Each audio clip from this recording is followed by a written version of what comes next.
A royal pig assassination attempt. Yes, it is the plot of our story. Hello everyone, welcome back to another episode. It's me, and before we start, as usual, please like this video if you enjoyed it, leave a comment if you have something to say, or just want to say hi. Subscribe if you haven't yet, and without further ado, let's get into today's adventure. We are in the kingdom of pork rind, where everything is made out of pork rind, even the king's crown. This is King Pigsworth III, the ruler of Porkrind and all its citizens. He is loved by his people, and he loves them back.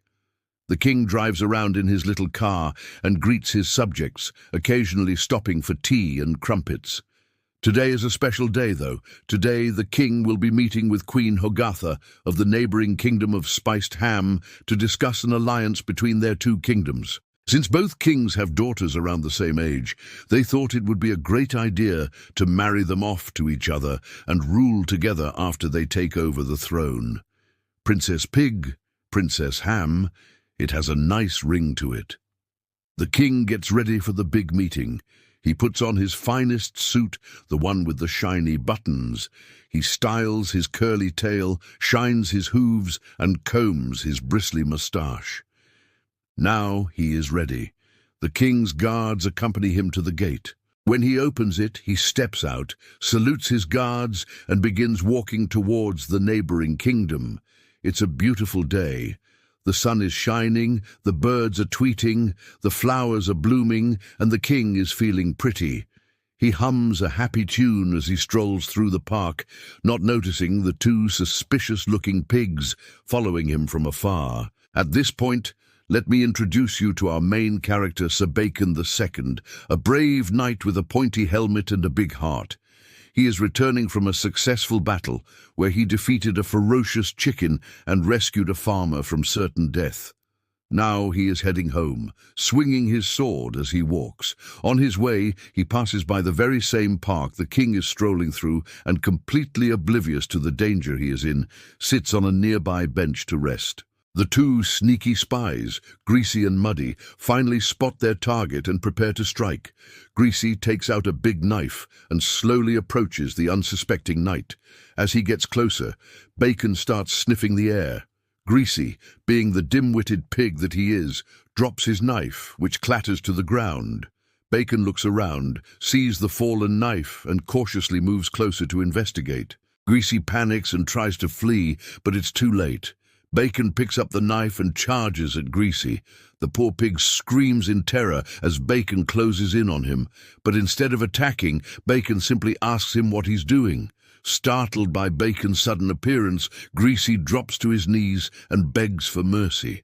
He explains everything and confesses that he and his brother were hired to kill the king. Bacon is shocked, but wastes no time in getting to the bottom of this conspiracy. He ties up Greasy and his brother and gags them with some nearby leaves so they can't call for backup.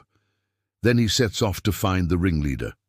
Following Greasy's directions, Bacon finds himself outside the imposing gates of Lord Crumb's mansion. Lord Crumb is one of the richest pigs in the kingdom and also happens to be the king's biggest rival. Why would he want the king dead? Bacon wonders as he sneaks inside. Crumb is holding a meeting with two shady-looking pigs. They discuss how Greasy and Muddy were supposed to eliminate the king, but they failed. Crumb is furious and threatens to cut their pay if they don't get the job done next time. They leave as quickly as they arrived, leaving Crumb alone with his thoughts. Bacon watches them leave unnoticed and decides to follow them. He wants to see where they're going and who else is involved in this plot. They stop at an old abandoned water tower. One of the pigs pulls out a ladder and begins climbing to the top. Bacon hides behind a nearby bush and waits patiently. When the coast is clear, he tiptoes closer to the water tower and begins climbing the ladder. As he ascends, he hears the two pigs talking. They are discussing how they will lure the queen into a trap and make it look like an accident. Bacon freezes, afraid that they might notice him. Luckily, they don't. He reaches the top and peeks around to see what's going on. There are two guards with swords and shields and a bucket of dirty water. The bucket is attached to a pulley system that leads down into the well. Bacon thinks fast. If the Queen arrives and those two guards lower the bucket into the well, she will be drenched in dirty water and covered in bugs and dirt. It will ruin her chances of marrying the prince. So Bacon decides to act.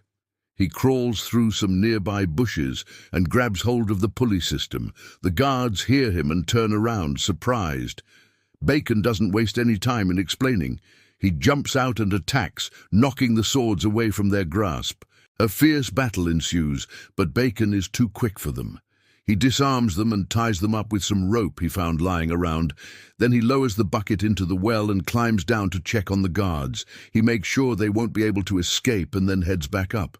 As he reaches the top, he hears voices. The Queen and her entourage are arriving. Bacon hides again as the Queen approaches. She looks beautiful in her flowing gown and sparkling tiara. The guards open the door for her and escort her to the pulley system.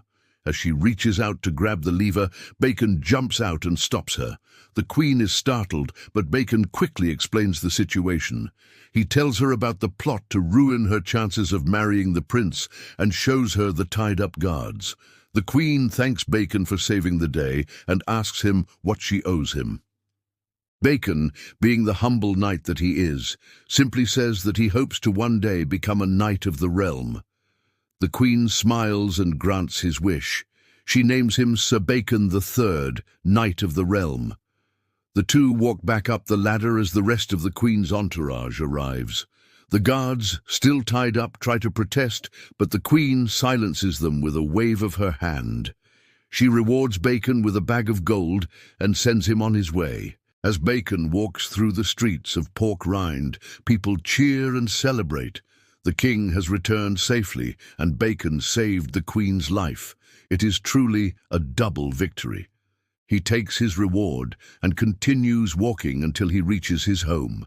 He opens the door and walks inside.